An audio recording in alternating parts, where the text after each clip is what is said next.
Então, eu sou a Anabela Carvalho, peço imensa desculpa por esta entrada assim um bocadinho invasiva para todos. Antes de mais, obrigada por estarem aqui, muitíssimo obrigada pela Agência Nacional de Inovação e por todos nós. Eu queria agradecer, acima de tudo, aos nossos ilustres oradores que vamos ter aqui connosco, principalmente para partilharem experiências, posicionamentos, e é muito no sentido de como é que nós nos preparamos para estar na Europa em determinadas iniciativas. E, portanto, temos aqui um painel fabuloso de pessoas com experiência que nos poderão dizer tudo aquilo que fizeram, que fazem e o caminho. No fundo, um caminho que se faz caminhando. Peço desculpa, estou um bocadinho ofegante porque vim a correr. Ok. Ou então estou nervosa também, é possível. Portanto, de uma forma muito rápida, apenas para vos dizer que, em termos de participação de Portugal no Horizonte Europa... peço desculpa. Não está a aparecer a apresentação. Alguma questão?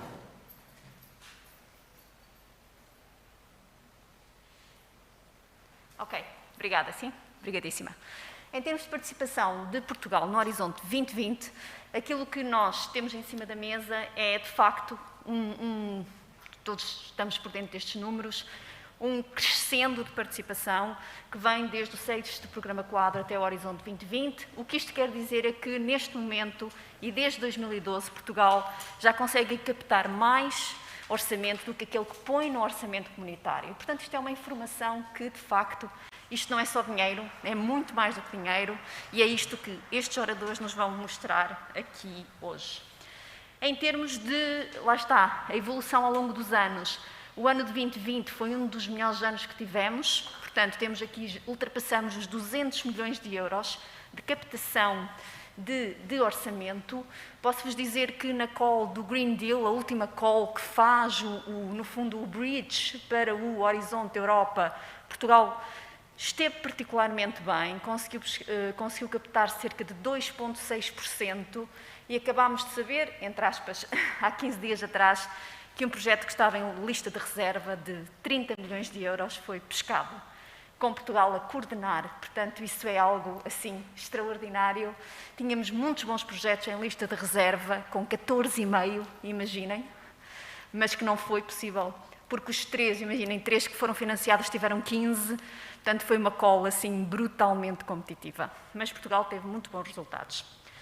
Agora, se olharmos em termos de temas, começando pelo European Research Council, até a uma parceria de High Performing Computing, aquilo que nós vemos é que, de facto, onde vamos buscar mais orçamento é o European Research Council, mas onde temos mais sucesso é nos instrumentos do widening.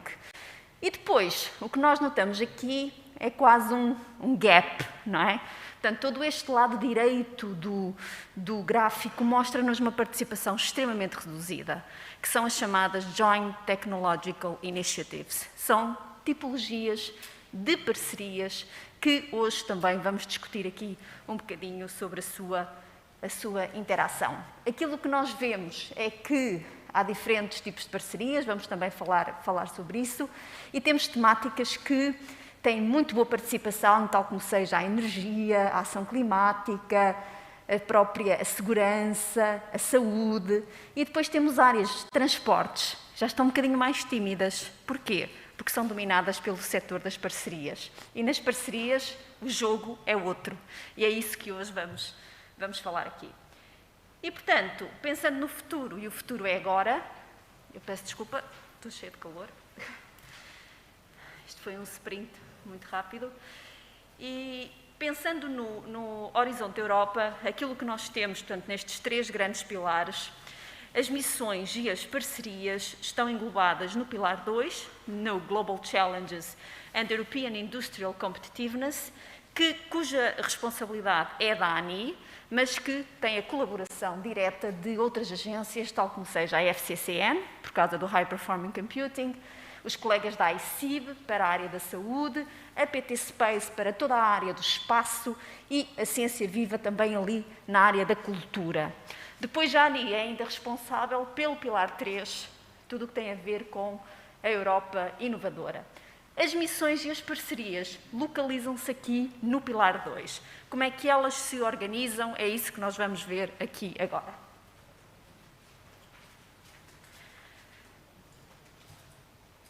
Este é o orçamento do Horizonte Europa, cerca de 95,5 mil milhões de euros.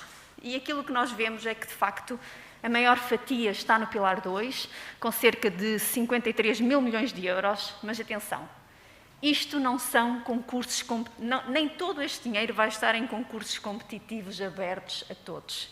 E, portanto, é aqui que entra, no fundo, o nosso grande comilão de orçamento, que são as parcerias. E porquê? Porque 50% do orçamento do Pilar 2 vai para parcerias europeias. Portanto, estamos a falar de quê? 26 mil milhões de euros que vão para parcerias europeias. Portanto, o nosso posicionamento tem que, de facto, levar em consideração que é aqui que está um game-changing brutal. Para além disso, temos as 5 missões e temos connosco uma representante e vice-chair do Mission Board da Missão dos Solos, a professora Teresa Pinto Correia, que vai partilhar connosco a experiência e o posicionamento nacional nesta área. E, portanto, nós o que temos aqui no Horizonte Europa são 49 parcerias europeias. Atenção que houve uma evolução muito grande desde o Horizonte 2020 para o Horizonte Europa. Portanto, nós passámos de cerca de 120 parcerias para 49, mas atenção, as industriais continuam lá, aquelas que consomem mais orçamento continuam lá. Foi aquele tipo de parcerias que era denominada como ERANET que reduziu o número porque agregaram-se mais, mas as industriais continuam lá. E depois temos 5 missões que também vão buscar cerca de 10% ao Pilar 2. Em termos de missões, o que é que são as missões? As missões foi uma ideia, portanto, um posicionamento do comissário Carlos Moedas, em que diz, ele inspirou-se na colocar o homem na Lua como uma missão, impossível, entre aspas, e foram selecionados 5 grandes temas que acabam por posicionar a Europa no mundo, nas necessidades. E, portanto, o que nós temos aqui é, no fundo, são áreas de enfoque, onde o Horizonte Europa vai colocar dinheiro, mas vão muito para além da investigação e inovação. E, portanto, aquela frase ali embaixo, quando se fala em co-implementação com os Estados-membros, é aqui que entra o grande desafio. Se nós, em Portugal, temos já iniciativas alinhadas com o espírito de uma determinada missão, isso são iniciativas que podem ser capitalizadas e orientadas. E, portanto, estas são as 5 missões que foram identificadas pelos Mission Boards. Eu penso que ontem havia uma reunião, ou houve, peço desculpa, uma reunião importante ao nível da DG, acima dos vários comissários, não é? Penso eu, professora, em que ontem decidia-se quais as missões que vão avançar. E nós ainda não temos feedback, mas numa das últimas reuniões, na semana passada, foi-nos dito que há uma grande probabilidade de todas avançarem. So, let's wait to see. Portanto, temos aqui as 5 grandes missões. Foram preparados relatórios que, no fundo, colocam um objetivo, um âmbito, todo o sistema de implementação da missão. Esta é a fase preparatória e agora vamos para uma fase de implementação. O que é que isto quer dizer? O que é que isto quer dizer é que, como é que nós passamos à fase de implementação da missão? Vai aparecer no Horizonte Europa, vão aparecer tópicos de investigação e de inovação de apoio às missões. Mas isto só vai aparecer no final deste ano, ok? Neste momento, os tópicos que existem são apenas as denominadas CSAs para os países se organizarem. A investigação e a inovação vai começar a ser discutida no dia 5 de julho e, portanto, só no final do ano é que aparece no Horizonte Europa, para apoio às missões. Mas, desde já, o que é que nós vamos ter que fazer? E a professora Teresa Pinto Correia há de falar-nos um pouco sobre isso. Identificar no país quais são os projetos Lighthouse, quais são os Living Labs, quais são os grandes demonstradores que já estão alinhados com o espírito de uma determinada missão e que nós podemos reportar. Quais são os programas que têm interesse em ter as missões no seu portfólio? Um fundo ambiental, o fundo azul, seja o que for, ou seja, estamos a fazer um esforço no âmbito da PERIM para uma colaboração interministerial no sentido de isto não é só investigação e inovação e nós precisamos de ir além da investigação e inovação. E, portanto, esse esforço está a ser feito para tentar pôr essa ideia em cima da mesa. Claro que as estratégias de especialização inteligente são a cola, não é? São a cola, são o aglutinador de toda uma polarização de recursos e é por isso que as regiões vão ter um papel fundamental nestas áreas. Depois, passando às parcerias europeias, eu não vos vou amassar com este slide, vou tentar ser o mais rápida possível, embora vou fazer aqui um pequeno à parte, que eu me esqueci de dizer. Falta-nos aqui o moderador, o professor José Manuel Mendonça, que deve estar quase a chegar, também está retido numa função específica. Eu espero que ele, entretanto, consiga chegar para levar à moderação. E, portanto, nós vamos conversando um pouco até que ele chegue. E o que nós temos aqui são três grandes tipologias de parcerias. Temos as parcerias coprogramadas, cofinanciadas e institucionalizadas. Acima de tudo, eu vou começar por aquelas que nós conhecemos de uma forma muito simples. As cofinanciadas são as típicas Eranets que conhecíamos no passado, em que, por exemplo, a FCT põe X orçamento numa call transnacional e os proponentes portugueses podem concorrer. O que nós vamos ter no Horizonte Europa para este primeiro período de programação são cerca de 16, com cerca de 2,2 mil milhões de euros.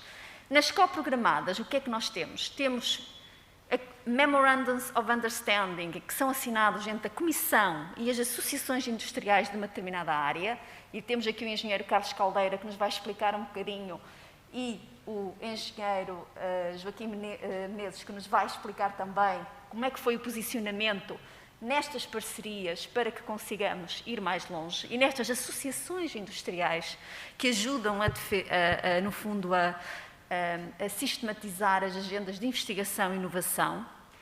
E, portanto, nestas coprogramadas nós vamos ter cerca de 8,4 mil milhões de euros. Todos os tópicos de investigação e inovação, de apoio a estas parcerias, aparecem nos programas de trabalho do Horizonte Europa, abertos a todos. Mas atenção, quem estiver na associação, quem estiver a discutir a agenda de investigação e inovação, já está um passo à frente, 2, 3, uma milha à frente de todos nós. E depois temos as institucionalizadas, que são as mais fortes do ponto de vista de compromisso financeiro, de compromisso a longo termo, e temos aqui tem um regulamento próprio, e temos aqui exemplos como sejam o High Performing Computing, o EuroHPC, as Key Digital Technologies, que é o Excel, e, portanto, aqui é onde temos maior orçamento, cerca de 10,8 mil milhões de euros, e ainda 2,6 mil milhões para as denominadas KICs. Este slide é elegível, eu peço imensa desculpa, mas é apenas para terem uma noção que as 49 parcerias, como é que elas estão distribuídas pelos diferentes clusters do Pilar 2. E se olharmos, nós vemos, e são as cores identificam as diferentes tipologias, co-funded, co-programmed, institutionalized. E aquilo que nós vemos, por exemplo, é que no cluster 5, no cluster da Climate, Energy and Mobility, ele está completamente tomado, toda a parte da mobilidade está completamente tomada por parcerias. Portanto, nós vamos ter muito poucos tópicos de investigação e inovação abertos a todos. Temos aqui parcerias para todos os modos de transporte. E depois, claro, temos áreas que estão a ganhar uma força brutal, como seja, por exemplo, as baterias. Nós temos uma parceria para as baterias, temos um IPCEI para as baterias, temos uma aliança para as baterias e, portanto, tudo isto é um conjunto de uma política que acaba por consubstanciar nesta tabela. Depois, como é que nós podemos participar? E passando já quase o mote depois para os nossos oradores e a experiência que têm. O que nós temos aqui, nós nas parcerias com os Estados-membros, são as típicas co-fund. Aquilo que pode acontecer é que temos que ter um compromisso nacional e, como costuma dizer uma pessoa, como o engenheiro Caldeira costuma dizer isto, nós não estamos nas parcerias, já não estamos a falar só da excelência, estamos a falar também de capacidade financeira para pôr nestas calls. E, portanto, isto ultrapassa a excelência das equipas, não é? Portanto, vai um bocadinho além daquilo que é o que deveria ser uma call aberta. E, portanto, o que nós temos aqui é que nós podemos participar como Estado-membro, colocando um National Commitment, ou então uma infraestrutura, o denominado in-kind, por exemplo.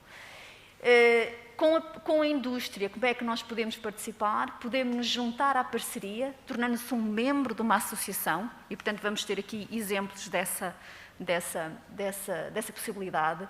E, claro, como país, nós temos que ter uma voz mais forte no denominado State Representative Group, e aí defender interesses nacionais, sabendo que este State Representative Group tem uma dinâmica, uma intervenção limitada. Vamos ser muito objetivos nessa questão.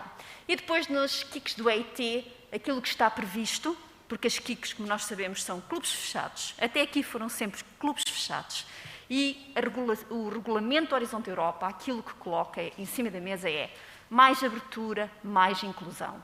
E, portanto, todos os concursos lançados pelas KICs têm que estar visíveis a todos.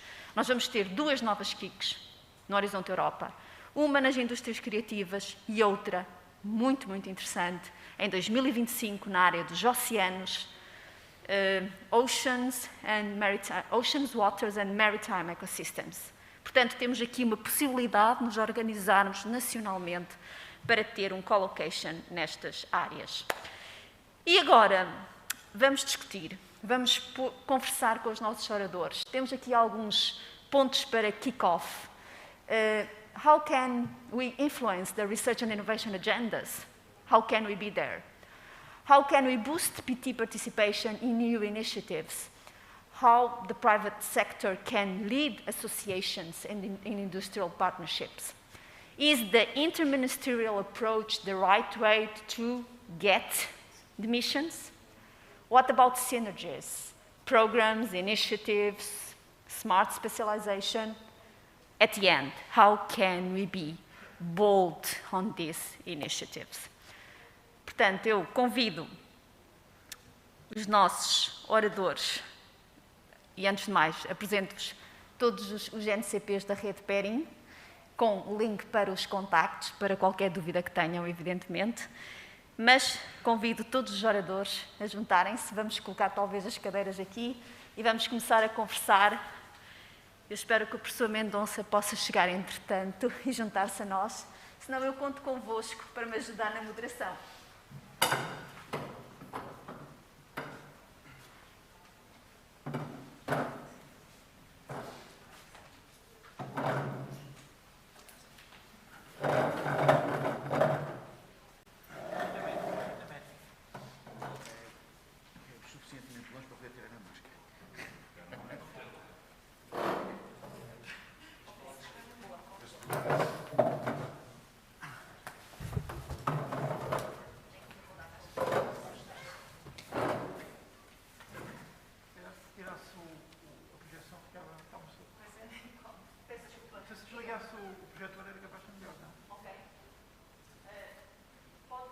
Projetor, é possível?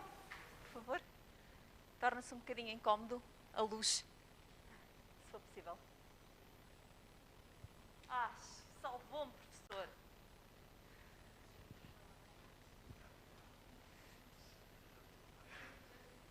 Just in time, exatamente. Mas se calhar eu convidava já aqui, por ordem, ou então não, convido ali a professora Teresa Pinto Correia. Por favor, muito brevemente, eu vou iniciar aqui os trabalhos e o professor Mendonça pega logo de seguida. Portanto, muito rapidamente, a professora Teresa, diga-nos o que faz, o que é que a move nesta missão de ser Vice Chair do Mission Board da missão Solo e o que é que pode partilhar com a audiência num pitch assim de 3 minutos. 3 minutos é duro.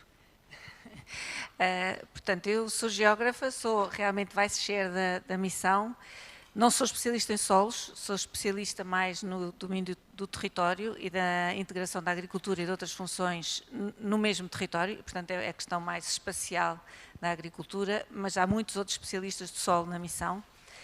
Tenho aprendido muito ao longo destes 2 anos. E, sobretudo, o que eu gostaria de partilhar é esta questão de que as missões são, de facto, uma enorme oportunidade de conjugar esforços para para produzir ciência que de facto tenta resolver uma questão da prática. E eu falei mesmo há pouco na minha intervenção na sessão plenária na questão dos solos, porque os solos são um recurso natural esquecido, mas que é fundamental para o funcionamento de todos os nossos ecossistemas, tanto na produção como para a mitigação das alterações climáticas, a assegurar o fluxo da água para a biodiversidade.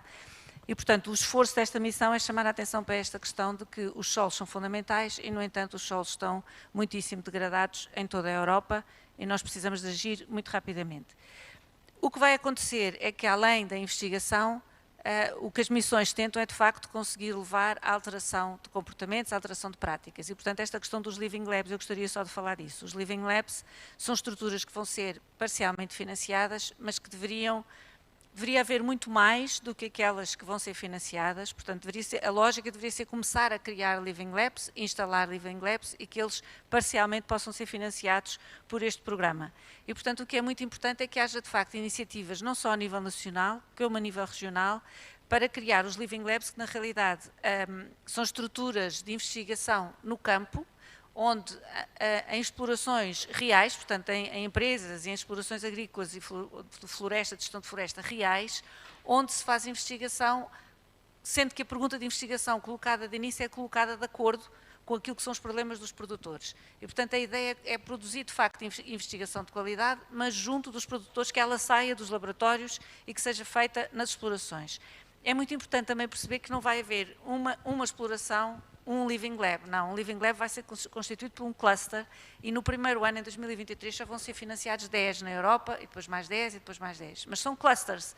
E, portanto, se nós nos pudéssemos organizar já em clusters de uma determinada área, com várias explorações, eventualmente em colaboração com Espanha, ou com aqueles que nos estão mais perto em termos de condições geográficas ou de contexto geográfico, para termos já termos identificado o que é que temos e o que é que precisamos, seria muito mais fácil depois conseguirmos aceder aos fundos que aí vêm. Mas os fundos são, no fundo, um motor para depois se conseguir dar impulso aos Living Labs. Mas há uma Agroecology Partnership que também vai constituir Living Labs do mesmo estilo, só que é para promover a agroecologia, mas a agroecologia também é uma das práticas que está pensada na missão solo, que pode levar à regeneração dos solos. Portanto, elas duas são convergentes, vai haver financiamento nos dois campos, mas não vai haver financiamento para a totalidade dos Living Labs e a ideia é que os Living Labs também continuem para além da missão. Portanto, se eles começarem antes, estamos muito mais bem posicionados para que continuem depois. E, portanto, isso implica colaboração entre investigação, empresas e as explorações que estão no campo, no sentido, de facto, de conseguir fazer parcerias que depois se possam concorrer aos Living Labs. Obrigada, professora. Professor José Mendonça, quer continuar, por favor? Muito obrigado. Muito obrigado e, em primeiro lugar, as minhas desculpas.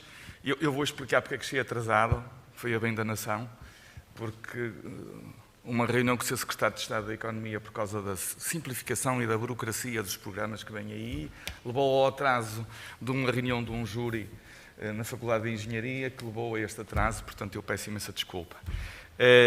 Eu tinha duas ou três coisas que posso pôr em cima da mesa em 30 segundos para orientar a nossa discussão. Em primeiro lugar, há um desafio político que é duplicar a participação nos projetos europeus. Nós já conseguimos muito, como a Anabela deve ter mostrado em termos de números, um retorno fantástico nos últimos anos, mas há uma missão enorme, que é duplicar. E como é que vamos fazer isso? Depois temos que a duplicar, mas com impacto para o país. Não é só participar e o nosso trabalho ser usado pelas empresas e pelos grandes centros de investigação europeus e nós não beneficiarmos. Portanto, temos que trazer para essa participação os desafios e as preocupações que são nossas, não é? E a Teresa acabou de falar de uma área fundamental em que as nossas preocupações podem não ser necessariamente as preocupações dos outros. Portanto, impacto. E o terceiro desafio é, o Horizonte Europa tem desafios e oportunidades, mas há um perigo, porque vai haver um PRR e um 2020 que ainda não está acabado, e um 2030, etc. E, portanto, digamos, porque eu diria que financiamento não é problema, é preciso ter financiamento de qualidade, boas ideias e boas parcerias.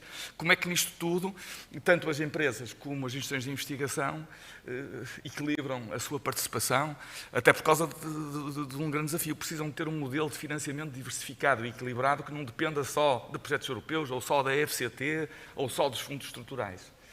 Portanto, seria isto que eu queria deixar aqui aos nossos oradores, e passava já a palavra ao engenheiro Joaquim Menezes, que é presidente CEO do grupo Iberomoldes e não só, preside a Associação Europeia de Investigação para as Fábricas do Futuro, a EFRA, que é impulsionadora da parceria europeia Made in Europe, que é muito importante e que tem décadas de experiência de projetos europeus e de uma presença internacional de Portugal, talvez acima daquilo que o país, pela sua dimensão, conseguiria. Quer-nos contar um bocadinho a sua experiência? Minha experiência? Bom, como disse, não é?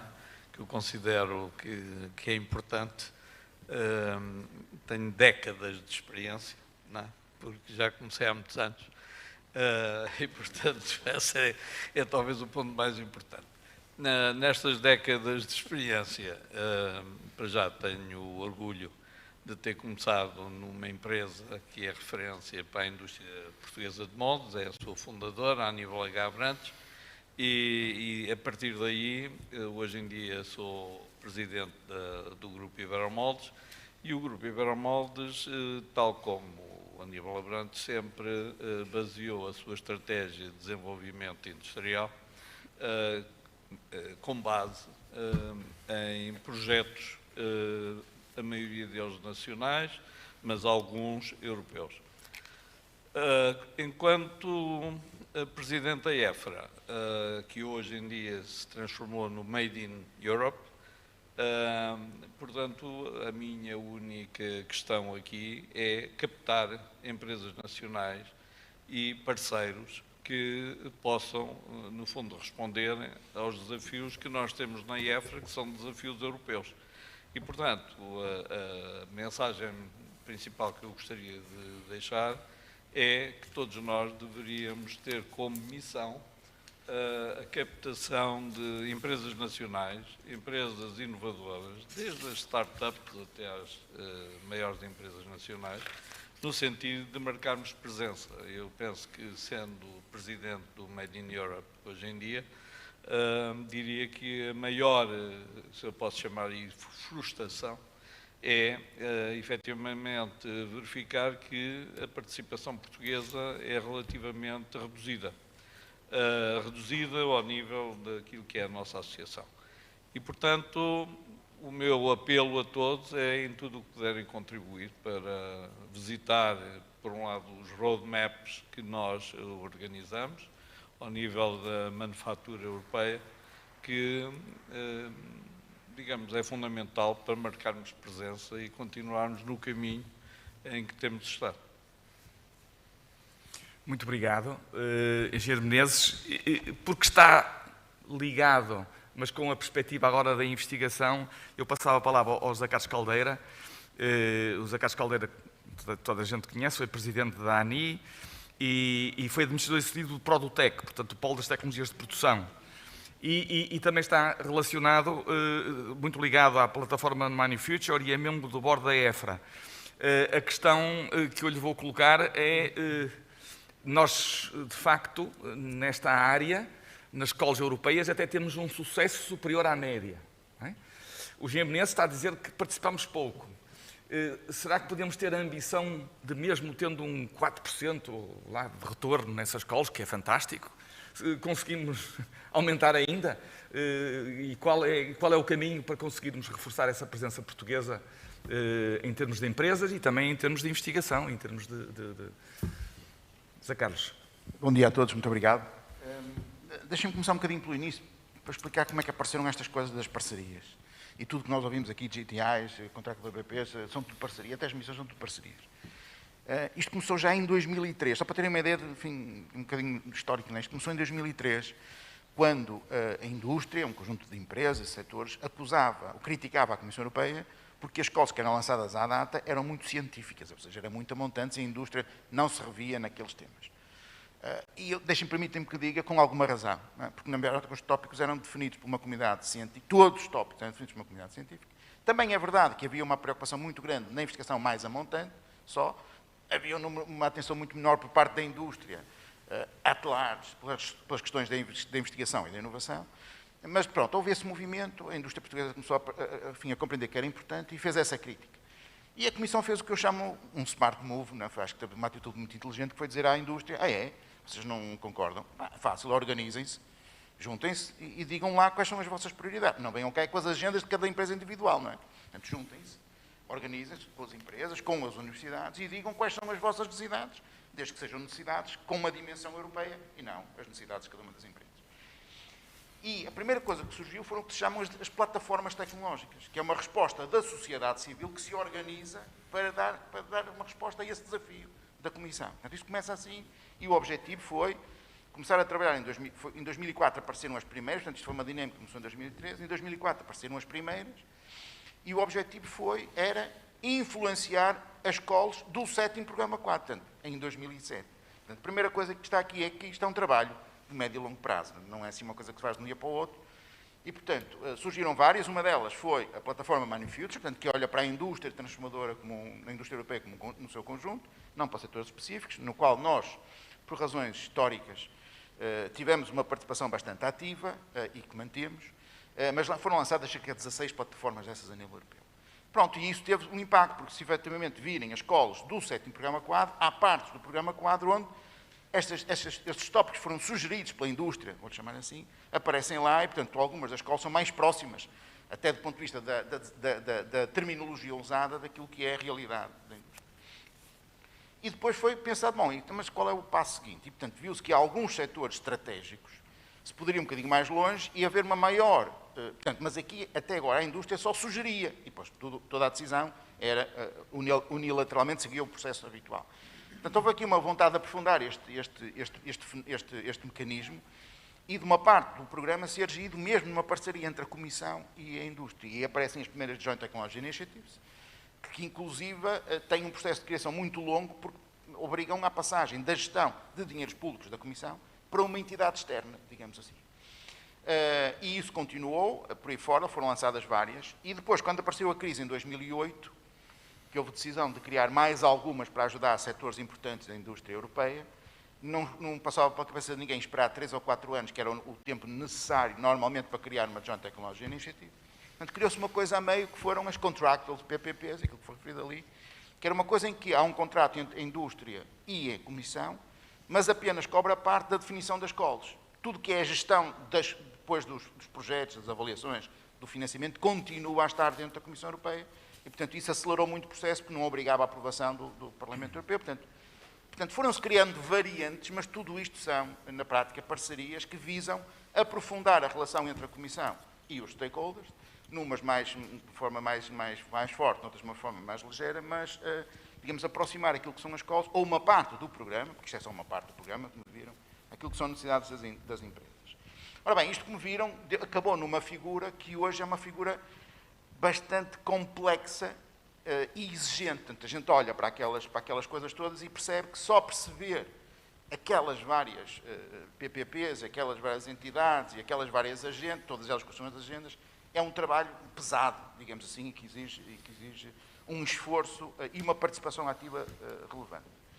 Ora, nós, felizmente, temos alguns casos de sucesso de participação nessas iniciativas.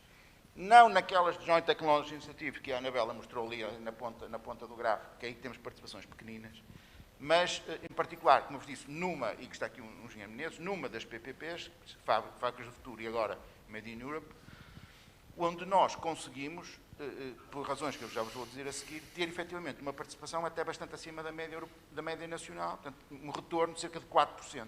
Só para recordar, a média é 1,6% nacional e nós temos 4%. E não é 4% de instituições de ID ou de universidades, uma parte importante desses 4% são empresas e uma parte importante dessas empresas são PMEs. Portanto, quebrou-se aqui várias ideias preconcebidas, que isto era só para grandes países e que depois que era só para as universidades e depois que era só para as grandes empresas, portanto, enfim, separaram-se várias dessas coisas. E qual foi o segredo desse sucesso? Começa na plataforma Manufacture e numa participação ativa não só das entidades do sistema científico e tecnológico, mas das empresas. E eu recordo que, enfim, refiro que uma das empresas e dos empresários que de forma mais ativa participou pessoalmente nas reuniões em Bruxelas foi o engenheiro Belmiro de Azevedo. Portanto, nós mobilizamos empresários portugueses, e depois o engenheiro Menezes também, para participarem ativamente nestas coisas.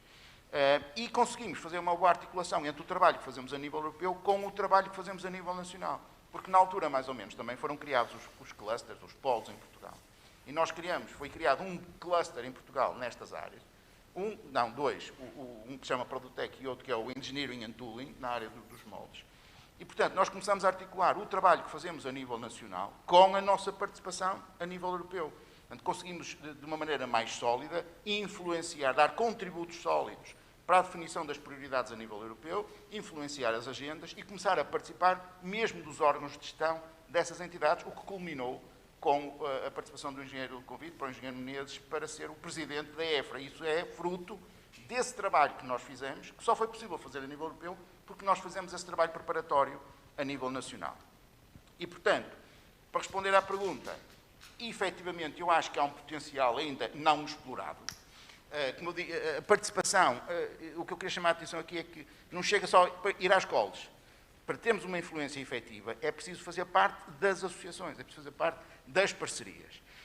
E isso, nós, por exemplo, não há apoio para esse tipo de participações, em muitos casos, mas, sobretudo, é uma decisão das entidades que exige algum investimento, que exige algum tempo, não são coisas que dão resultados a curto prazo, mas aquilo que eu vos posso transmitir é, quando é bem feito, tem resultados e nós conseguimos mesmo ter influência e ter participação e depois ter retorno. Conforme a Anabela disse, por exemplo, nestas parcerias não há garantia nenhuma de aprovação de projetos, portanto, as escolas são totalmente abertas. Aliás, a maior parte dos participantes, dos beneficiários das escolas, não tem nada a ver com as associações, não são membros das associações, é totalmente aberto. É verdade que, ao estar lá, nós conhecemos as escolas, vamos conhecendo, vamos influenciando as escolas mais cedo, portanto, temos mais tempo para preparar, e também é verdade que muitas das entidades que depois participam em projetos ganhadores estão lá, e, portanto, nós vamos construindo consórcios. Portanto, é totalmente aberto, mas há algumas vantagens de estar lá a participar. E nós temos, efetivamente, uma capacidade ainda de aumentar de forma significativa essa participação. O professor Mendonça disse uma coisa que é muito importante, que é, nós temos de ter cuidado na armadilha, de por termos muito financiamento nacional, não vamos ao financiamento europeu. Eu acho que eu se fosse empresário, e como instituição de ID, eu pensaria exatamente ao contrário. Eu procurava obter todo o financiamento europeu que eu conseguisse, e a seguir o que eu não conseguisse a nível europeu, ou para aquilo que são coisas que são especificamente nacionais e não há financiamento nacional, então ia aos programas nacionais. Até porque o financiamento europeu é mais competitivo, é verdade, mas eu aprendo a jogar com os melhores, não é a jogar com... Portanto, é muito mais do que financiamento, é o networking, são os contactos, é a vigilância tecnológica, portanto, há muito mais vantagens, para além do financiamento, na participação nos projetos europeus, e nós temos, efetivamente, uma margem grande de manobra ainda para progressão e para haver uma maior participação das entidades portuguesas, seja entidades do sistema científico e tecnológico, seja empresas, nestes programas europeus. E, portanto, a meta que foi fixada pelo Sr. Ministro de duplicar os fundos, eu acho que é possível, é perfeitamente possível, temos que trabalhar, enfim, e como eu digo, não é só a nível europeu, é também trabalhar cá a nível nacional para nos prepararmos para termos mais sucesso nos programas europeus. Muito obrigado. E agora, plataforma, vamos para uma área diferente. Eu pedi ao professor Rui Aguiar, que é professor catedrático da Universidade de Aveiro, e da área das telecomunicações e do IT, e que é uma pessoa que é chair do Steering Board da Networld 2020, a plataforma tecnológica europeia na área das comunicações, e tem estado na parceria da Smart Networks and Services dedicada ao 5G. Portanto, para além da sua enorme experiência e sendo uma pessoa a nível científico com um currículo único, tem esta experiência que eu lhe pedia que partilhasse connosco relativamente à área, não agora da indústria transformadora, mas à área das telecomunicações. Muito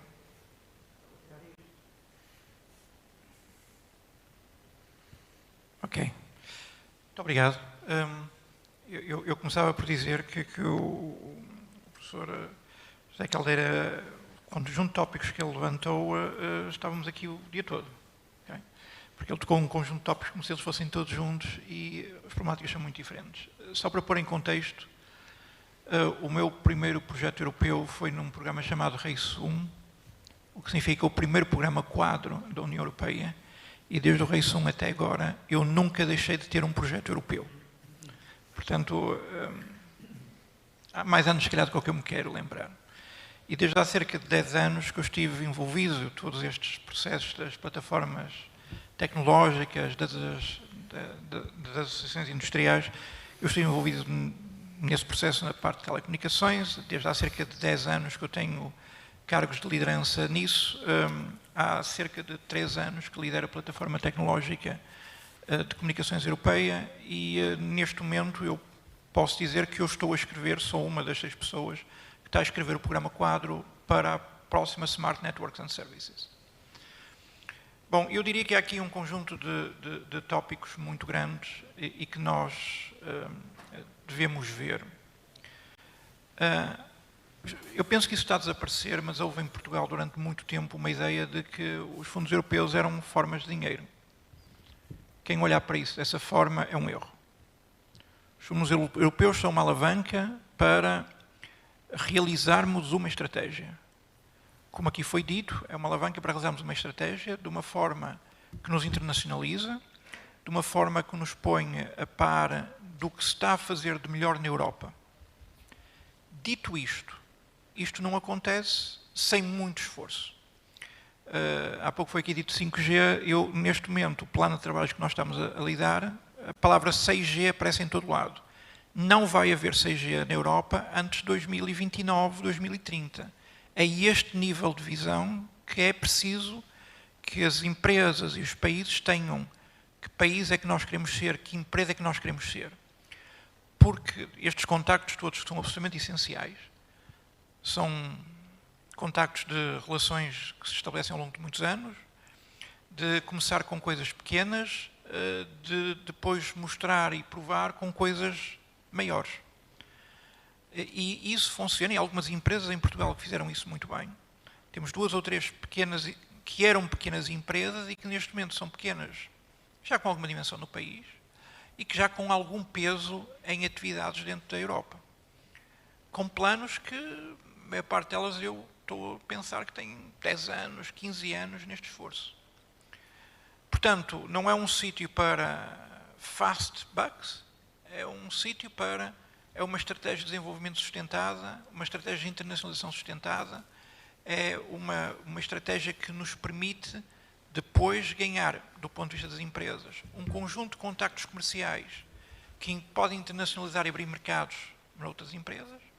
As SMEs na minha área frequentemente fazem pequenas peças de sistemas e depois, obviamente, que quando os sistemas começam a maturar e a ir para o rollout comercial, é muito frequente essas pequenas peças continuarem a ser pedidas a essas empresas. Do ponto de vista científico, a situação é mais ou menos semelhante.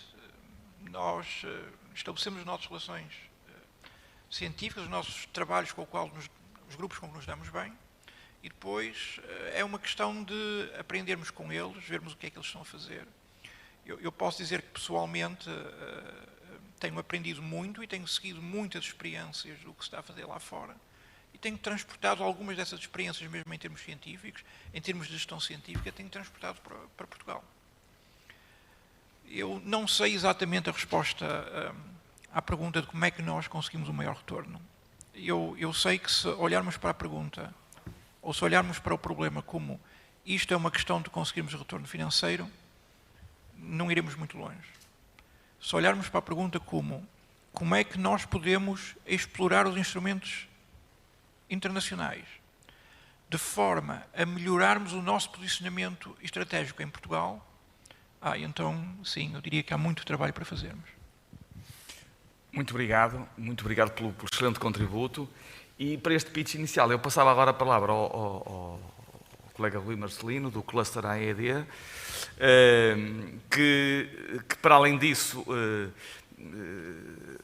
para além de estar na indústria aeronáutica, também está na plataforma ferroviária portuguesa e que é membro do Conselho Geral da COTEC e que está envolvido também com uma call da Clean Sky 2. Portanto, eu pedia-lhe para dar a sua experiência, sobretudo porque ele está numa área em que é difícil penetrar. a área das Joint Technology Initiatives e dos projetos de aeronáutica, etc., dominados por grandes empresas e instituições europeias. Esta tem sido aquela área que o José Carlos Caldeira há pouco referia, que não é fácil entrar. Portanto, um bocadinho da sua experiência para depois alargarmos o debate a todos vocês. Muito bem. Eu, se não se importam, também vou só retirar a máscara, porque torna-se difícil respirar e falar ao mesmo tempo. Antes de mais, bom dia. Também bom dia a todos e obrigado também pela oportunidade de participar. Só um breve complemento à apresentação do professor Mendonça. Eu tenho uma ligeira esquizofrenia, porque sou simultaneamente empresário, tenho uma empresa, um estúdio de design, desenvolvimento de novos produtos, sou professor na universidade, portanto tenho outra costela académica e tenho uma terceira costela que trabalha em redes de cooperação e associações. E normalmente, quando eu falo em esquizofrenia, é que estes três setores, como se falou aqui há bocadinho, muitas vezes estão divorciados. E, portanto, se calhar é um problema que eu tenho, é uma esquizofrenia, que é ter estas três coisas e trabalhar nestas três coisas em conjunto. Vou diretamente à última, que é que me traz por cá, que tem a ver com a questão das redes de colaboração. Gosto mais de chamar redes de colaboração do que associações, que têm às vezes outro tipo de conotações, e o facto de representar aqui a AED. A AED é a Associação Portuguesa que representa os setores de aeronáutica, espaço e defesa. Como deve imaginar, são setores que qualquer uma das três áreas necessita de ciclos muito longos de desenvolvimento e de investimento, com risco alto. Portanto, incontornavelmente, são setores que necessitam muito de apoio e de financiamentos a longo prazo para suportar estes riscos, quando queremos transportar alguma coisa de uma nova solução até um produto de mercado, até um serviço de mercado. Por isso olhamos com especial atenção para estas questões, para as oportunidades que aparecem. Aliás, foi mostrada há bocadinho pela professora Anabela a questão do pilar 2 e da questão da mobilidade e dos transportes, onde eu estou enterrado até aos ossos. É uma área especificamente que necessita muito de olhar para isso. Mais ainda, no momento em que estamos perante desafios enormes a nível de clima, a nível de procura de novos combustíveis, condução autónoma, pilotagem autónoma e, portanto, estes desafios são aquilo em que estamos a trabalhar neste momento. E são desafios desta década, para o qual este setor precisa, de facto, de um leverage grande. É nesse sentido que faz que o enquadramento do Clean Sky, em concreto, que agora o Clean Aviation, faz ainda maior sentido. E como disse há bocado o professor Mendonça, há bocado também falou o professor Caldeira, a preparação para a participação nestes projetos é um percurso muito longo e é um processo em que temos que antecipar muito. Há bocado foi evidente, e pela excelente apresentação que a professora Anabela fez, a nossa participação a nível do programa Clean Sky 1 foi relativamente, eu não diria pobre, mas foi relativamente limitada a nível nacional. Mas no Clean Sky 2, que neste momento está, digamos assim, em phase-out, a AED, em concreto, fez algo um bocadinho diferente. E quando eu digo fez algo diferente, estamos a falar de algo que começou há 9 anos atrás. E 9 anos atrás, como eu costumo dizer, 9 anos daqui à frente eu estarei um bocadinho mais velho. Estaremos todos, provavelmente. E há 9 anos atrás nós começamos a fazer algo muito simples, que foi, primeiro, entender aquilo que falou há bocadinho, que é as empresas, a indústria, a própria academia, não participava ativamente na definição do que eram os programas, do que eram os projetos, do que é que deveria ser os próximos programas de investimento, nomeadamente a nível do Clean Sky. E nós começamos a fazer o processo ao contrário, que foi juntar empresas, namorar, se quiserem, possíveis core partners para o futuro programa quadro. Neste caso fizemos com a ADS, Airbus Military, que tinha um contacto próximo com empresas nacionais, neste caso a Caetano Aeronáutico, e posso-vos dizer que começamos a fazer na AED um roadshow em 2013, mostrando o que é que ia ser o próximo programa e a intenção da ADS e da Airbus de participar com empresas portuguesas como core partner. Como core partner significa que nós não vamos apanhar, desculpem a expressão, avulso as migalhas dos projetos que emanarem no final destas iniciativas. Nós vamos participar na definição dos próprios projetos que interessam à indústria para desenvolver as competências nacionais. E, para resumir o projeto do Pássaro, depois posso desenvolvê-lo, o projeto chamava-se Pássaro, foi começado a construir em 2013, fizemos o namoro e os roadshows entre 2013 e 2015, 2 anos de preparação. Submetemos em 2015, o projeto foi aprovado no final de 2015, arrancamos o projeto em 2016 e neste momento o projeto está em conclusão. Foi um projeto de cerca de 10 milhões de euros com 15 empresas nacionais, que eu penso que não é uma coisa muito comum, em que participamos como core partners e mais, permitiu-nos ter acesso ao Government Committee do próprio Clean Sky. Portanto, estávamos no lugar de decisão. E como é que isso foi feito? Foi feito com este esforço de concertação, em que dentro da AED juntamos empresas, juntamos institutos, juntamos outras associações e outros parceiros para criar uma participação conjunta. Terminando, e eu acho o roadshow, obviamente, e a questão do pássaro eu poderei desenvolver ainda mais. O pássaro, neste momento, é um porta-estandarte e nós, neste momento, queremos fazer mais. E a verdade é que, mesmo na definição inicial daquilo que é o programa Clean Aviation, a própria AED já participou não só na definição de um position paper, daquilo que interessa às empresas e à Academia Nacional, como já participamos com ideias de projetos que poderão vir a tornar-se linhas orientadoras do próximo programa quadro.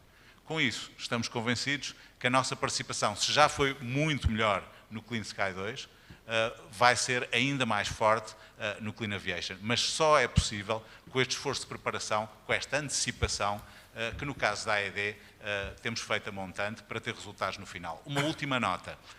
É importante também começar a trabalhar já naquilo que são essas direções, essas estratégias para o próximo Clean Aviation. E quando eu digo começar a preparar já, é haver um alinhamento entre aquilo que estamos neste momento a contribuir para a Comissão Europeia sobre o que é que são as linhas orientadoras que interessam ao país, mas também com a Agência de Inovação e com a tutela a nível nacional, alinhar com aquilo que são as linhas orientadoras da especialização inteligente e dos outros programas complementares, ou seja, dos projetos complementares que poderão reforçar a nossa participação em próximos programas. Dentro disto, já está a ser feito muita coisa.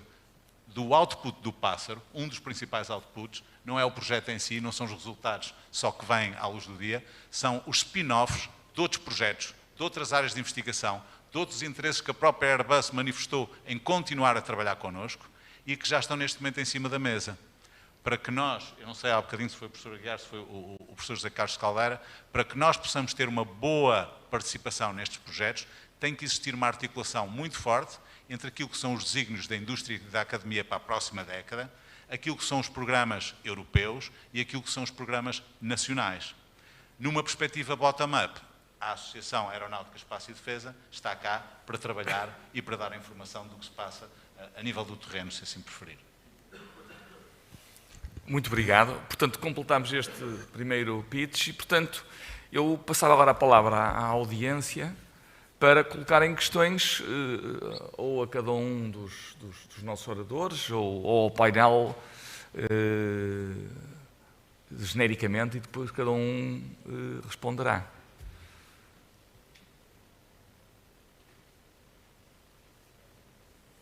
Se estão intimidados, coloco eu já uma questão para ver se desbloqueia esta hesitação. É genérico para o painel, portanto é para todos, que é como é que, em termos de empresas e em termos de instituições de investigação e em termos de associações, porque as associações são importantes, não é? Temos aqui a AED, temos a Produtec, que são associações de setores mais ou menos difusos, portanto, não são aquelas associações clássicas do calçado, ou do têxtil, ou da mecânica orgânica, são outro tipo, se quisermos, moderno de segunda geração. Como é que olham para projetos europeus, estratégia nacional, projetos do PRR, projetos do 2030 e para a parte de investigação, a ligação a projetos de investigação fundamental da FCT, como é que isto tudo se liga nos vossos grupos de investigação ou nas vossas empresas.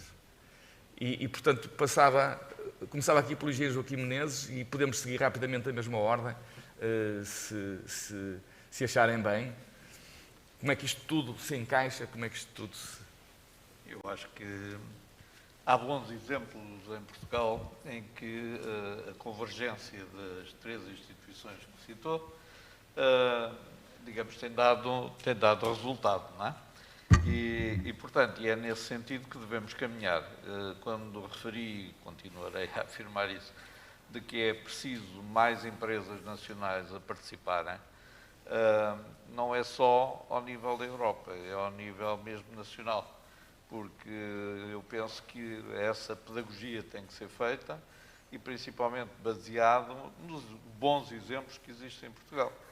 E, portanto, se nós conseguirmos fazer isso, com certeza que vamos facilmente atingir o objetivo da duplicação da participação. Portanto, não tenho qualquer dúvida sobre isso. Não? Obrigado. Teresa, eu peço desculpa porque eu inverti aqui a ordem, porque como cheguei atrasado, pronto, peço imensa desculpa. Não faz diferença nenhuma. Em relação à investigação, que é o setor que eu represento aqui, eu julgo que essa diferença nem sequer nós nem devíamos colocar, quer dizer, os fundos europeus estão à nossa disposição e os projetos europeus também, e nós temos que nos posicionar como nos posicionamos face aos da FCT, quer dizer, eu ouvi há bocadinho o colega dizer que desde que teve o primeiro projeto europeu nunca deixou de ter, eu também não, acho que nós participamos nos consórcios, depois um consórcio leva a outro e vamos participando e aprendemos muito, mas também temos muito a dar, portanto eu acho que nós não somos... Quando eu comecei, talvez eu tive muitos anos na Dinamarca, quando voltei ainda havia um bocadinho em Portugal aquela sensação que a Europa era qualquer coisa longe. E não, nós somos parte da Europa, portanto podemos perfeitamente fazer parte. Agora é preciso realmente ser parte ativa e ter qualquer coisa a dizer e contribuir ativamente. Portanto não chega a ir às reuniões de consórcio ou ir a um congresso e ficar parado a olhar. É preciso realmente ter parte ativa. E eu, quando falei muito rapidamente, quando falei da missão solo e do financiamento que vai vir, mas é bastante óbvio que esse financiamento vai vir para estruturas que já estejam preparadas para concorrer ao tipo de financiamentos que existem, ou seja, não vai ser possível, quando abrirem os concursos, criar, porque é necessário para, por exemplo, o financiamento dos Living Labs, que são clusters de explorações junto com a indústria transformadora, com todo o setor agroalimentar, organizar-se para, na altura, fazer uma candidatura, porque não basta ser só uma exploração com uma unidade de investigação com uma empresa. É preciso que haja realmente clusters onde se perceba qual é que é a lógica, como é que o setor vai mudar por via da investigação a ser feito. E, portanto, é preciso começarmos a organizar-nos. Eu acho que isso é, em geral, para ter acesso a todo o tipo de financiamento europeu, é já saber o que é que se quer, saber o que é que faz falta e depois saber posicionar isso face àquilo que é a abertura dos concursos. Portanto, essa é a minha experiência em termos de investigação e é claramente aquilo que vai acontecer agora também com estes fundos da Missão Solo e das outras missões que têm também características semelhantes. Portanto, seria necessário começarmos, está previsto em 2022 haver ações nos Estados-membros de sensibilização ou de engagement para as questões das missões e em concreto para os Living Labs. Eu espero que elas sejam feitas e vão desde já exigir uma parceria muito próxima entre o Ministério da Ciência, o Ministério da Agricultura e o Ministério do Ambiente. Se conseguíssemos já fazer isso, que é difícil, já seria um passo enorme em frente, porque não é agora a representação das missões está dentro da ANI, a ANI é o Ministério da Ciência, mas realmente trata-se sobretudo de questões agrícolas e que ligam com as questões ambientais. E, portanto, essa articulação devia ser feita e nós já tivemos reuniões organizadas pelo Ministério da Agricultura sobre, por exemplo, os Living Labs, mas onde está um observador da ANI ou da FCT, já não sei, mas deveria ser uma construção de facto em conjunto. Portanto, era preciso começarmos a trabalhar muito mais em conjunto para ter mais acesso aos fundos que aí vêm.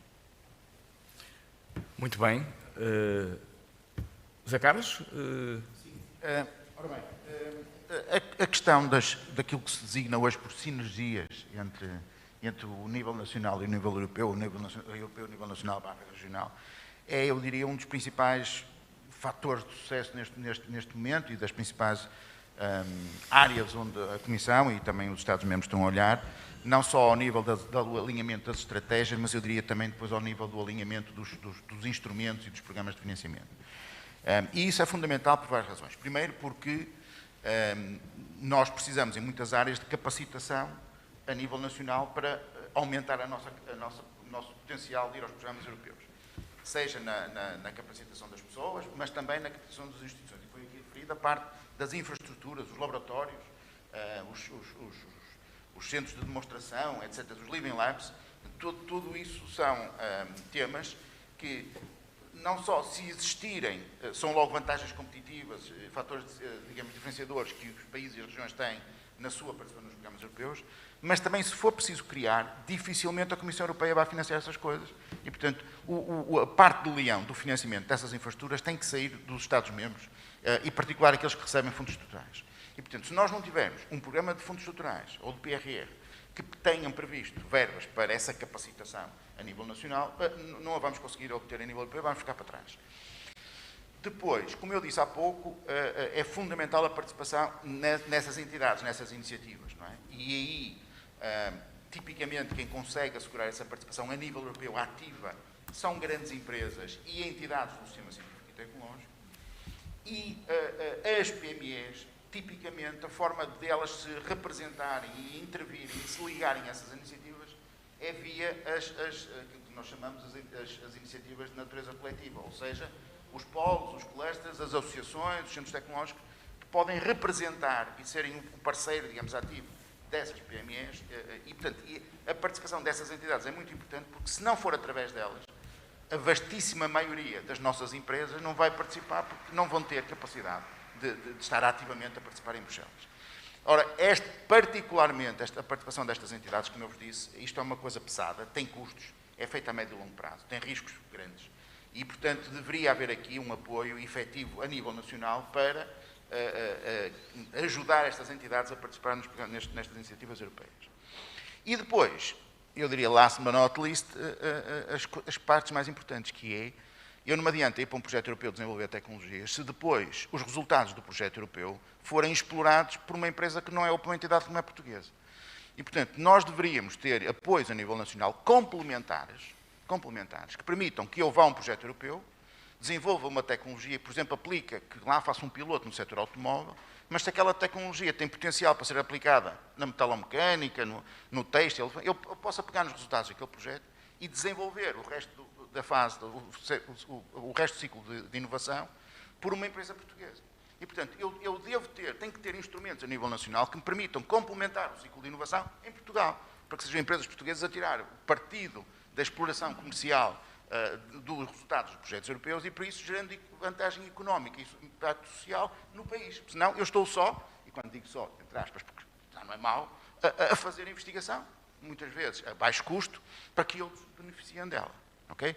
E, portanto, nós precisamos ter uma complementaridade entre os programas europeus e os programas nacionais que nos permitam complementar o ciclo de inovação a nível nacional. E depois, uma área difícil e que justifica alguma daquela fraca participação, por exemplo, na Joint Technology Initiative e em outras iniciativas, que é a dificuldade brutal que nós temos de assegurar o financiamento nacional nos programas COFAND, ou seja, naqueles programas europeus que exigem que os Estados-membros ponham dinheiro. Há algumas Joint Technology Initiative, as ERANETs, aquelas parcerias por aí fora. Não é o caso da Factories of the Future, ou agora do Made in Europe, que são programas só europeus, mas há outras que são. Ora, este financiamento era sobretudo assegurado pela FCT, com orçamento do Estado, e que nós sabemos que na situação económica que o país atravessou, isso limitava brutalmente a participação nacional. E é isso que eu critico, é que isso são supostamente programas de excelência, mas que não são programas de excelência em nada, porque dependem da excelência e da riqueza do país. Portanto, se eu podia ser a pessoa mais excelente do mundo. E, portanto, se concorrer num programa direto, eu ganhava. O problema é que se o meu país não tiver dinheiro para lá pôr, eu não consigo concorrer. Portanto, isto não é excelência só, deixem-se de coisas. É excelência e dinheiro. Ora, o que acontece, isto é uma batalha de há muitos anos, é que eu gostava muito de ver, eu não poder participar no Meranet, porque a FCT me dizia que não tinha verbas para investir, para fazer ideia naquela área. E eu depois via dezenas de milhões de euros a ser financiados com os fundos estruturais, precisamente naquela área. E eu dizia, mas porquê é que não usam os fundos estruturais? Pronto, até que há uns anos atrás isso não era preciso. Eu, quando cheguei à agência, conseguimos fazer isso em alguns programas, mas agora, felizmente, eu penso que o Ministro da Ciência, o Ministério da Ciência, com a ANI, teve um movimento mais ambicioso de conseguir, efetivamente, procurar usar de forma mais maciça fundos estruturais. A própria Comissão alargou essas possibilidades para usar fundos estruturais para garantir o financiamento nacional. E eu acho que isso vai nos permitir dar um salto significativo em termos da participação nacional nos programas COFAND e, por isso, melhorar a nossa performance naqueles que tínhamos uma participação mais difícil. Muito obrigado. Muito obrigado. Eu normalmente não estou nos painéis em concordo com tudo que os oradores anteriores disseram, mas isto hoje está a ser difícil, não é? Portanto, concordando com tudo que eu vi até agora, eu estava a pensar em como é que nós, como país, poderíamos ser um bocadinho melhores e quais são os roadblocks que eu vejo. Bom, participação nas tais instituições europeias, andar nos grupos europeus, isto custa muito dinheiro. Eu devo dizer-vos que eu estou muito satisfeito com a pandemia, porque as minhas despesas de participar no steering board, aquilo caiu, que era uma coisa extraordinária, porque efetivamente essas despesas não têm suporte em lado nenhum. Eu penso que haverá muitas empresas que até gostariam mas não há universidades, mas não há nenhum tipo de financiamento que permita fazer um investimento estratégico da criação destas redes de contactos. Porque, como todos nós sabemos, custa dinheiro, custa tempo, custa esforço. Digamos, nem que se diga que, ok, o tempo tem de ser do professor, tem que ser do membro da empresa e, portanto, a empresa suporta isso. Só ir a reuniões eu agora não, mas há 2 anos atrás eu podia comentar os restaurantes em Bruxelas, numa dada zona de Bruxelas, quer dizer, e comentar o que era melhor ir e quando, a que horas do dia. Porque, por muito que eu quisesse, eu, se conseguia um mês não ir, não viajar todas as semanas, eu ficava feliz. Não é? Isto custa dinheiro. Portanto, nós não temos nenhum mecanismo que eu saiba que permita desenvolver isso. Uma outra coisa que é um problema estratégico que temos, que é o facto de cada vez mais, especialmente com estas joint undertakings, com estas iniciativas cofinanciadas, a separação entre, pelo menos na área das engenharias, eu não posso discutir a ciência, as ciências puras, mas na área das engenharias, a separação entre o que é o desenvolvimento de inovação tecnológica e o que é investigação torna-se muito ténue às vezes. Ora, em Portugal nós temos uma separação muito clara, que é financiamentos da ciência e financiamentos da economia. Torna-se muito complicado enquadrar o esforço ou a criação de iniciativas nacionais neste sítio intermédio, porque, por um lado, quando as iniciativas da economia fundamentalmente são para mais curto prazo, na realidade, eu vou já falar de um outro tópico à frente, mas na realidade são coisas muito concretas. E, por outro lado, a parte da ciência são coisas de muito longo prazo.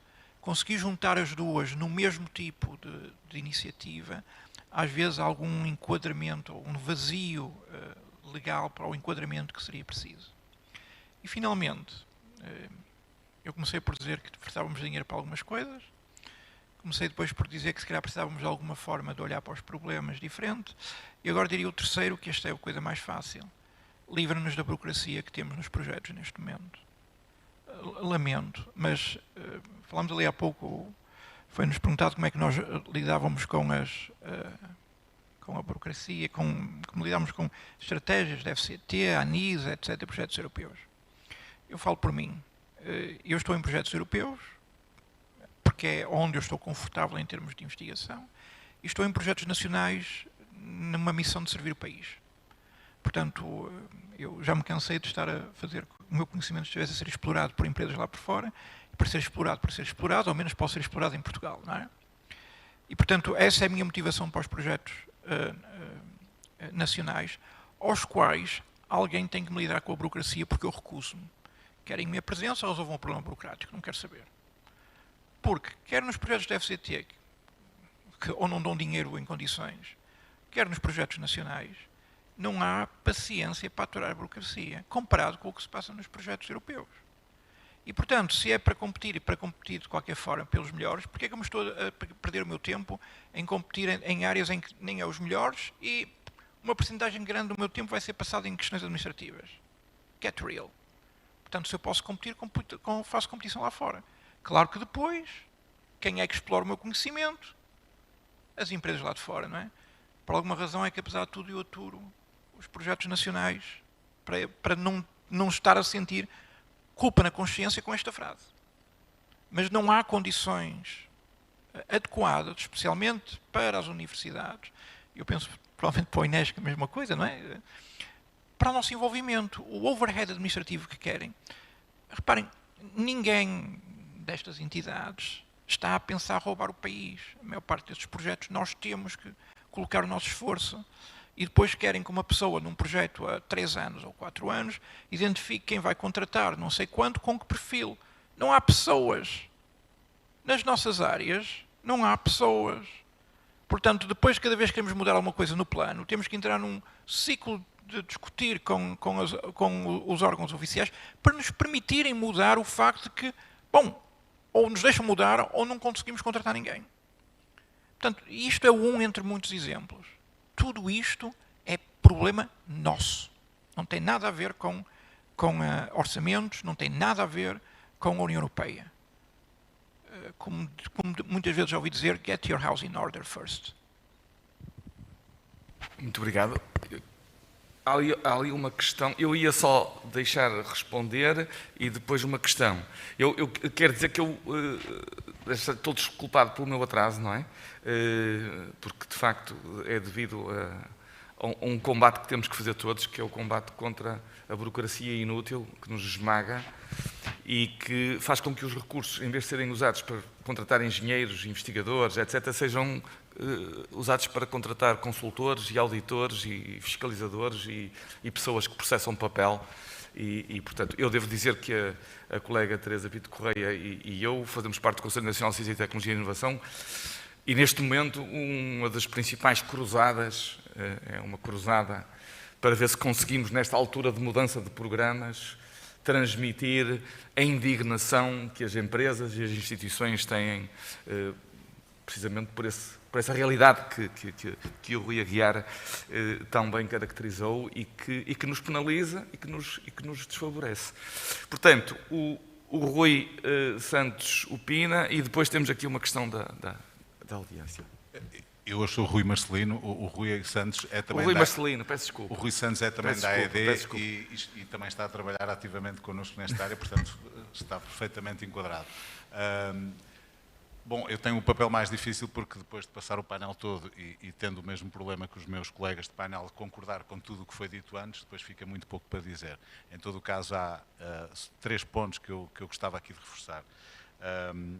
Já agora, começando pelo último, sobre a questão da burocratização, que ainda agora se falou, e da complexidade, obviamente é capaz de ser dos temas mais recorrentes que nos inquéritos que na AED fazemos relativamente à participação em projetos nacionais e até europeus, aquilo que as empresas mais queixam é a questão da burocratização. E sabe que o engenheiro Caldeira falava sobre a questão das empresas maiores, das SMEs participarem, mas, senhores, das SMEs para participarem têm que ter staffs para poder participar em projetos desse género. E essa é uma das grandes razões porque as PMEs não participam, é porque muitas vezes é complexo. Mas eu acho que já foi bem mais complexo do que é neste momento e eu acho que a luz ao fundo do túnel é sempre uma coisa boa de se ver. E, portanto, neste momento é bastante mais simples. Segundo ponto, sobre a questão da maturidade e sobre a questão de investigação aplicada ou investigação, neste caso, para desenvolvimento.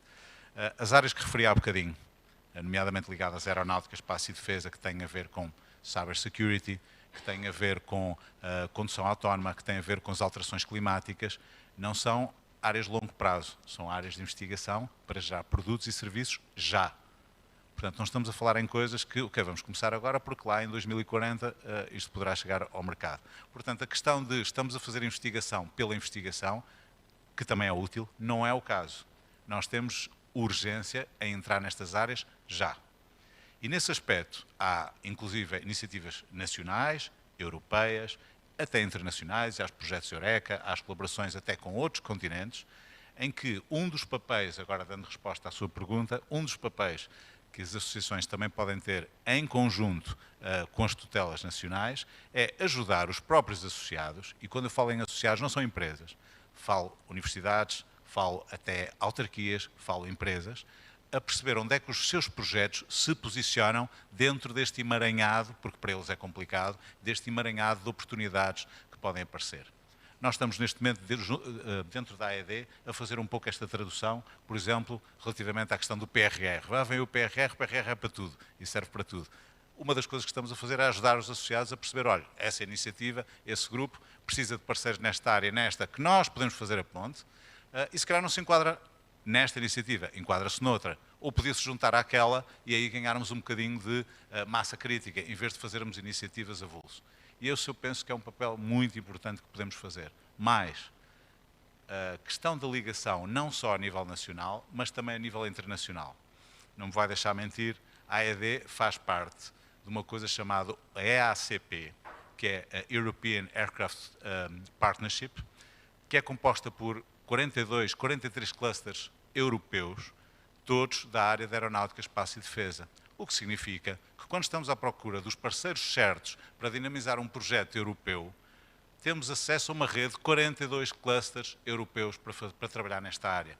Estamos também intimamente ligados ao cluster no Brasil, no Canadá, no Japão e, portanto, um dos papéis que podemos ter é este de pivô junto das pessoas que querem participar em próximos projetos e que têm temas relevantes para estes projetos. Para terminar, que era o quarto ponto, sobre o nosso papel de pivô, também acender a luz ao fundo do túnel, eu acho que o papel e o nosso contacto à AED, e há 15 anos que estou ligado a esta atividade, o nosso contacto com as interfaces do lado do Estado nunca foi tão fluido como agora.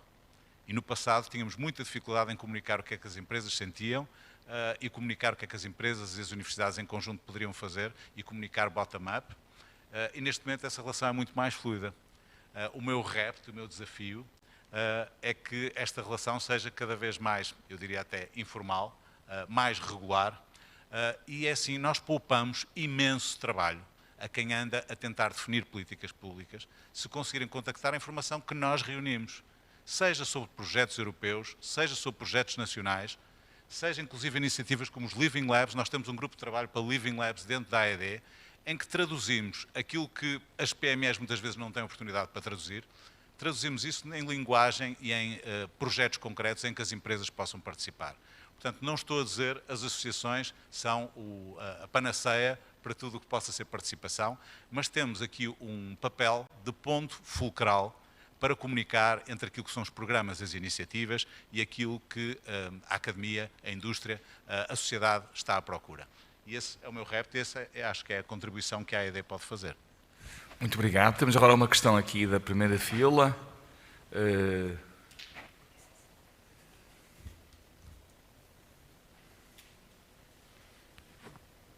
obrigada.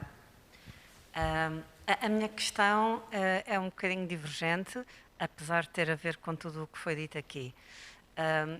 Eu, sem dúvida, que percebo a necessidade de termos os nossos projetos alavancados, em projetos financiados, em projetos financiados pela Europa, em projetos financiados a nível nacional, mas será que o futuro, nomeadamente no setor do espaço, não passará mais por alavancar o financiamento dos nossos projetos juntamente com a indústria, juntamente com associados e sócios da indústria para conseguir chegar mais rapidamente ao mercado? Era esta a minha pergunta. Eu chamo-me Inês Alves Mendes e sou da QSR, que é uma empresa que trabalha dentro do cluster da AED. Muito obrigado. Se houver mais alguma questão, nós juntamos questões e o painel responde lá ao fundo.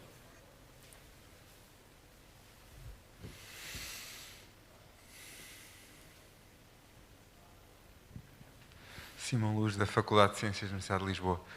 A minha questão prendia-se com, não sei se estou a ser eu, velho do Restelo, com a eventual dificuldade que nós, universidades, poderemos ter ao fazer o approach às empresas. Se acham que as empresas estão abertas, ou o setor empresarial está aberto à tecnologia, ou ao desenvolvimento de tecnologia, principalmente até por causa daquilo que o professor José falou há pouco, de a partilha das suas dificuldades e depois terem que partilhar aquelas soluções e a partilha do conhecimento com todos, visto que isto são fundos comunitários. Se acham que isso é um handicap a este tipo de programas, e se sim, como é que temos que fazer então um namoro às empresas para poder ultrapassá-lo? Uma questão aí ao lado, a Joana. Bom dia a todos, obrigada a todos por este testemunho, muito importante também para nós no trabalho que vamos fazendo. Eu começo por uma rápida resposta ao Simão, é que sim, portanto, a minha experiência como investigadora, o que me tem mostrado é que sempre que se bate à porta de uma empresa, essa porta é imediatamente aberta. E eu experimentei isto em todos os setores, portanto, nunca me aconteceu o contrário. Portanto, há muito, é ir para o terreno e começar a bater às portas, acho que é a solução. Mas com certeza que vão-lhes já abrir algumas portas. Já visitei a maioria das empresas que aqui estão. Agora, o que eu senti um bocadinho falta de alguma a perspectiva, mais uma visão otimista de quais é que são, o que é que nós vamos fazer. Ou seja, eu percebo que haja problemas, nós todos estamos a lutar contra a burocracia, estamos todos juntos nessa luta e nas dificuldades, mas a verdade é que nós, por exemplo, ainda ontem na sessão da Eureka, vimos como é que uma empresa de café conseguiu distinguir-se e diferenciar-se completamente através da sua participação na Eureka.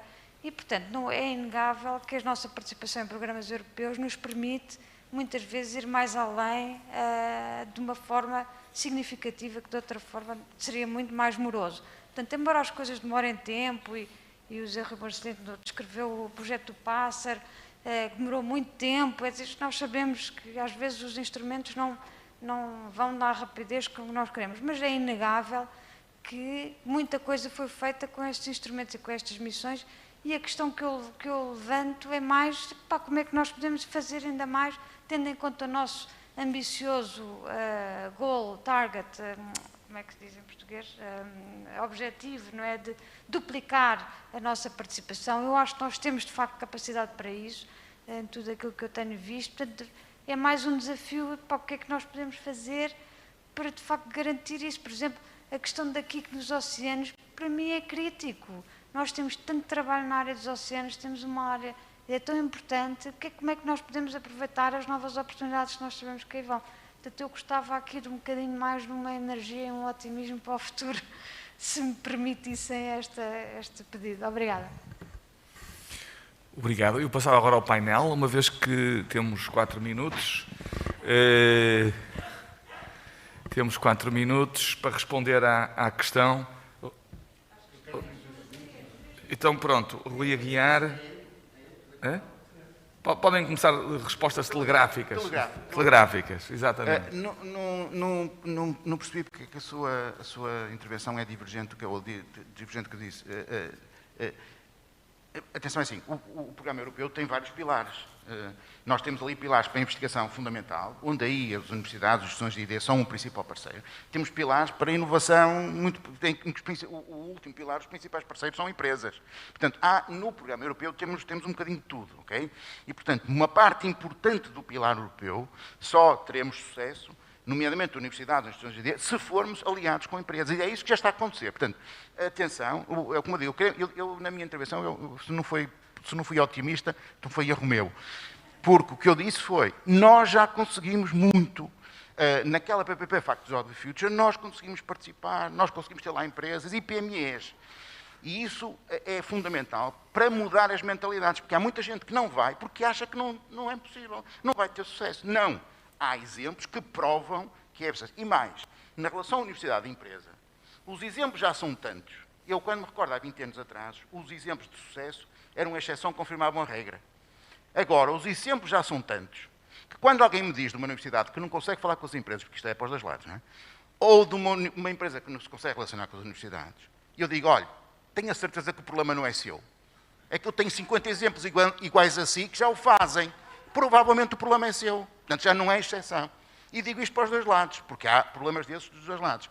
Há uma abertura, nos últimos 10 anos, em particular nos últimos 5, há uma abertura muito maior, quer das empresas, quer do sistema científico, para esta cooperação. E, portanto, só não faz quem não precisa, porque isto de cooperar é preciso precisar, senão a gente não coopera, quem não precisa, quem não sabe, e peço desculpa, assim, ou quem é incompetente ou preguiçoso. Também há disso. Portanto, não há dúvida nenhuma quanto a isso. Quanto a mim, não percebi a divergência. E a mensagem positiva, como eu disse, é que nós temos todas as condições, todo o potencial para aumentar de forma significativa a nossa participação.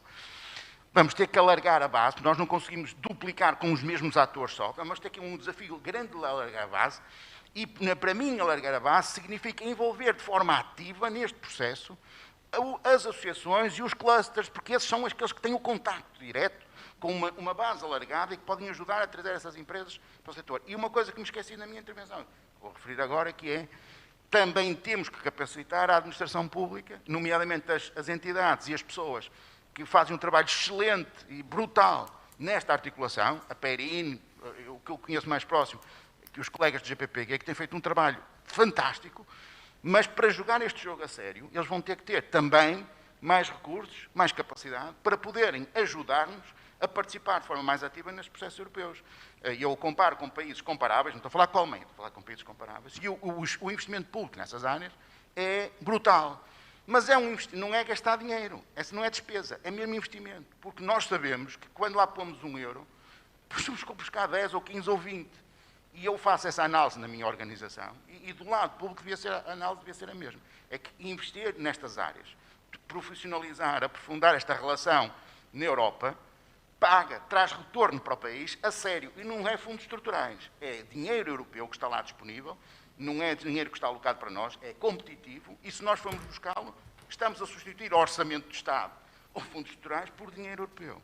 E, portanto, vale a pena o Estado apostar nisso e vale a pena, e é preciso que o Estado aposte mais e invista mais nesta rede de pessoas e de entidades que estão neste momento a apoiar, enfim, todas as entidades nacionais na participação europeia. Obrigado. Rui Aguiar, então agora, telegraficamente. Telegraficamente no sentido da palavra ou como o Caldeira usou? Algo assim in between. Ok. Relativamente à questão, como o Caldeira disse muito bem, neste momento, nas engenharias, as áreas de intervenção só funcionam bem quando as indústrias vão juntamente. E a Europa já não tem a missão de distribuir dinheiro, é competitivo. Portanto, ou nós apresentamos como país um pacote competitivo que envolve as indústrias e inovação, ou é muito difícil. Não temos grandes problemas em ter relações com as universidades, entre as universidades e as empresas, com o pequeno senão de que muitas vezes as empresas pensam, que é a coisa que eu acho mais inacreditável, porque não é essa a realidade lá fora, que a inovação custa pouco. E a inovação custa cada vez mais, porque é cada vez mais a área diferenciadora. Eu sou professor catedrático, tenho 50 anos, tenho muitos alunos meus com 30, ex-alunos meus com 30 a ganhar essencialmente o mesmo que eu. E se estivermos a falar de 35 ou de 40, eles ganham mais do que eu.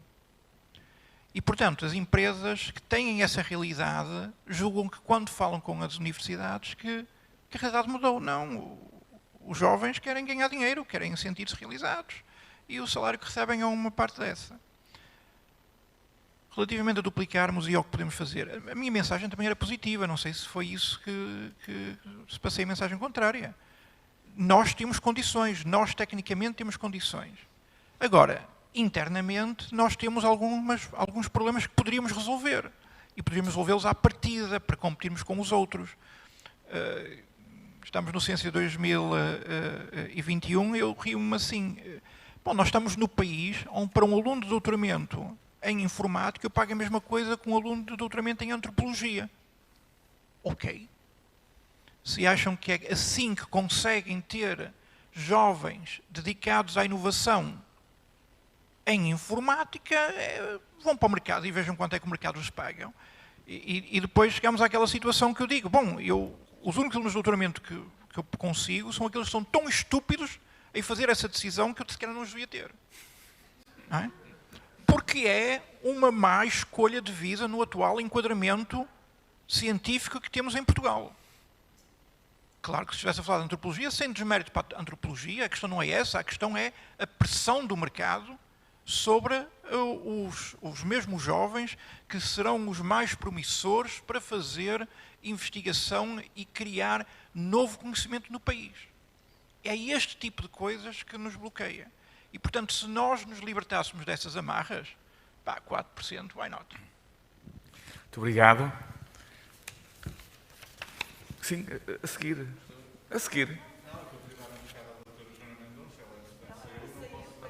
Então pronto. Então, Teresa, a ver se ela Eu também era se ela mais voltar. resposta para ela. Se não, pode-lhe dar o posso dizer recado na depois mesma.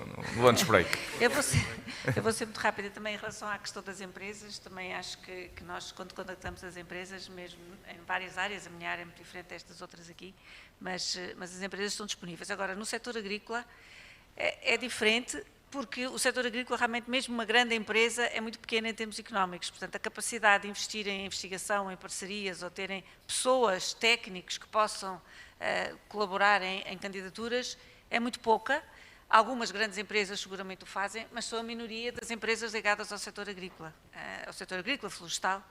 Portanto, eu acho que uma das questões para o futuro, e que também era um recado para a doutora Joana Mendonça, é a questão de que deveria haver muito mais estruturas de apoio que permitissem ajudar as empresas a fazer as candidaturas com a universidade próximas das empresas, mas próximas até geograficamente, porque está toda a gente ligada à internet, está. Mas ainda há empresas que precisavam ter um apoio muito mais próximo, poder discutir, poder sentirem-se seguras em termos de apoio.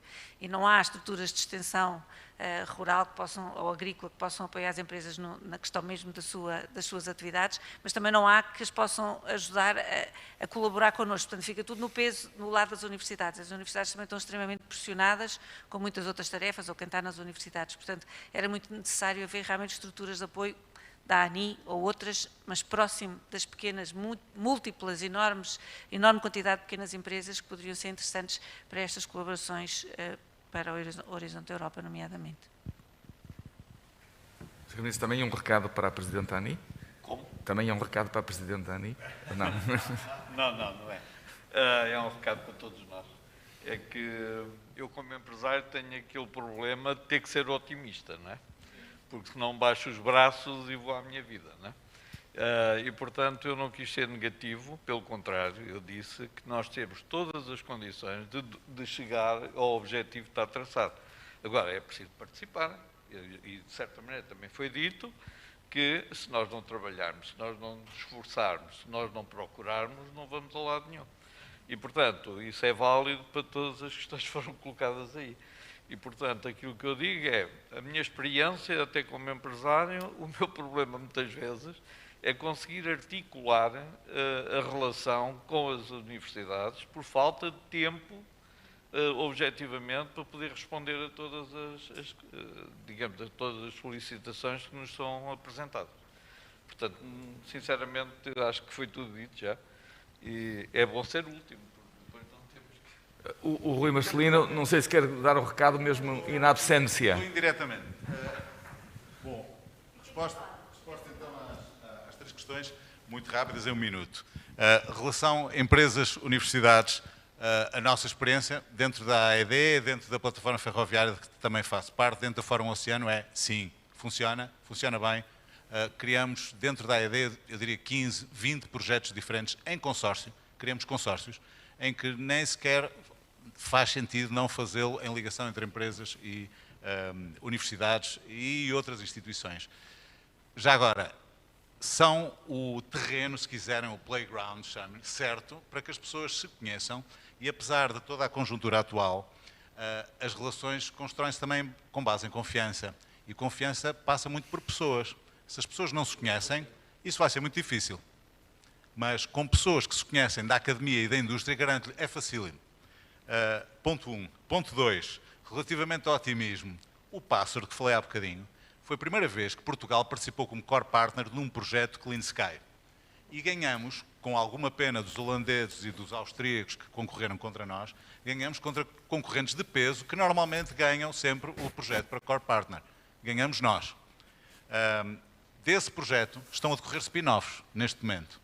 Desse projeto e de projetos de ID em que estas empresas participaram, está, por exemplo, a nossa participação em projetos comerciais para o primeiro avião elétrico do mundo, que vem de projetos de ID em que participamos no passado. Colaborações com a AED, colaborações com a ESA e empresas a participarem nessas colaborações com a ESA, o que é muito positivo. Finalmente, e era o repto, existe um projeto mobilizador transversal à área da aeronáutica, do espaço, da defesa, do mar, que gostávamos imenso de partilhar com a ANI, nomeadamente com a sua Presidente, e que envolve todos estes setores e que pode ser, como dizemos que o desígnio do mar está adiado em Portugal, pode ser um projeto que de facto dê um desígnio para o mar em Portugal. Por isso, Sra. Presidente da ANI está desafiada quando quiser partilhar connosco. Uma parte operacional, a criação de grupos de trabalho específicos, com participantes do lado institucional, do lado do governo, da academia e do lado das empresas, como temos criado dentro da AED, tem funcionado muito bem, porque evita dispersar a conversa em torno de 300 iniciativas diferentes, foca e permite depois criar um plano de ação concreto. E é isso que temos feito e que propomos para operacionalizar esse otimismo que garante, como dizia o engenheiro Menezes, um empresário não pode não ser otimista.